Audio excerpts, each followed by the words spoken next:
This is SevereMMA, and we're at higher level in Glasgow with UFC's Stevie Ray. And before we talk about Glasgow and before we talk about the fight you've got coming up, I want to talk about a change in the way you kind of fight a little bit. I remember the Warburton Super Saturday fight, the second fight you had with Kurt, that afterwards you weren't happy with. Since then, you've finished everybody. You've finished all your fights since then. Was there something that fundamentally had to change? What was it for you that, because it wasn't your skill set. You've always been skilled, but you've gone in and finished. And it started with Kurt number 3, and it's continued on. I think, well, my style, I like to be explosive. I like to get right off the bat, but it's quite hard to do that when you're doing 5-minute rounds. So I think it was the whole aspect of fighting 5 rounds. I didn't want to, and especially after the Ivan Buchner fight, I went out there and dominated him for 3 rounds. It was a high-paced fight. That 3rd round was really mad scrambles, and because I cut weight, and he doesn't, I obviously tired more than him, and yeah, it cost me in the fight. So after that fight, I took a little bit different aspect, like maybe, I needed to slow down a bit, and so yeah, with the Warburton fight, I tried to pace myself that fight. But after that, I wanted to go and finish Warburton, and then yeah, pretty much after that, it's been 3-round fights now, so I could go back to my old sort of style and get the finishes again. Was it simply that 5 rounds in your head meant that you had to sort of pull it back a little bit, and perhaps you pulled back a little much with that Kurt fight? Because again, your skill set hasn't changed. You're just using it far more effectively than on the Super Saturday. Or did Kurt make it hard by not wanting to really engage as well? That fight, yeah, it was a little bit tit for tat. He would hit me, I would hit him, and nobody was ever sort of committing to something different. We got into that rhythm, but yeah, it was the 5 rounds basically. After, like I said, after the Buchner fight and stuff. But just knowing that you could possibly go 5 rounds, I couldn't really go out there.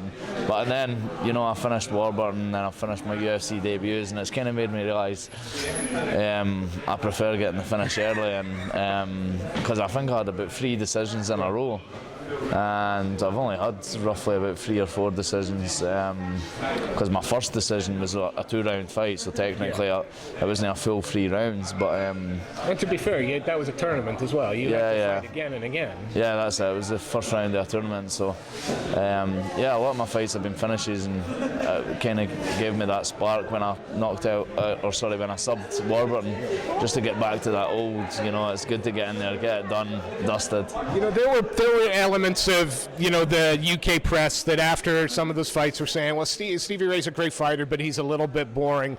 How good does it feel to shut some people up? And I don't know if you heard it up here. I don't know what social media was like, but since the big UFC finishes, it's now everybody's behind Stevie Ray. Do you think people were just a little bit late jumping on the bandwagon, as it were? Yeah, like I said, it's hard trying to, when you're the champion, you can sometimes fight a bit different as well. That you've got to defend your title. So maybe because I was a champion, I knew that I didn't have to particularly go out there and make a statement.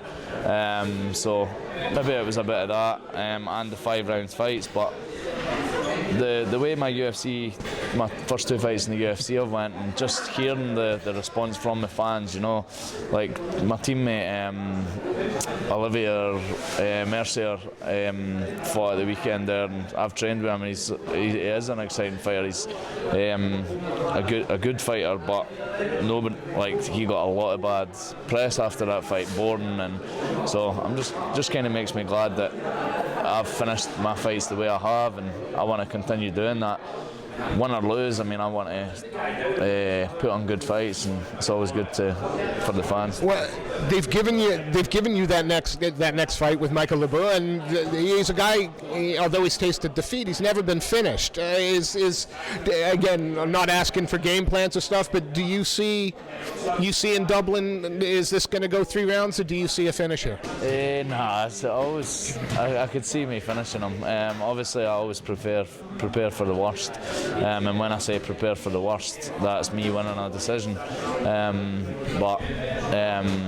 Yeah, so I've got that in my head. I'll be training as if I'm fighting Mike Tyson, training as hard as I can, and then yeah, the bonus is just a bonus, basically. Yeah. You know, he comes in again, never having been stopped. This must be, again, you must feel this is another step in the right direction. Another guy who's had a few UFC fights, another name to add to your CV. Yeah, I mean, he's never been stopped, but there's a first for everything, and when he's fighting me, that's going to be the first. I mean, I could go in there and he proves me wrong, but watching him, there's nowhere. I know he's all-rounded, and it always depends on who you fight to determine how good you look.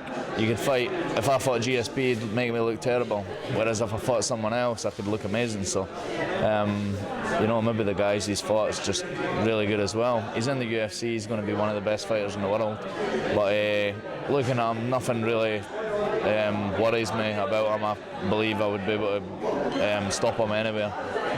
And another fight fairly close to home. I know it's not in your backyard, but you have a habit of bringing some noise with you. Is there any reason to believe that they're not coming to Dublin? No, there's a lot of people coming to Dublin, more than the last time. So you'll hear the Stevie fucking Ray chants again.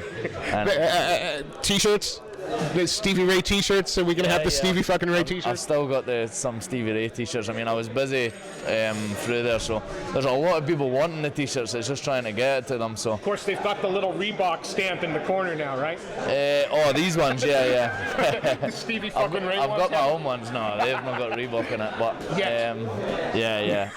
They might want to get that on it. You never know.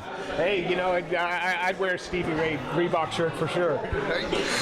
I gotta ask the question. You mentioned, if you and JSP were sparring, he might make you look bad. You sometimes do train out there at TriStars. Are you going to spend a couple of weeks out there this time, or is this camp at home?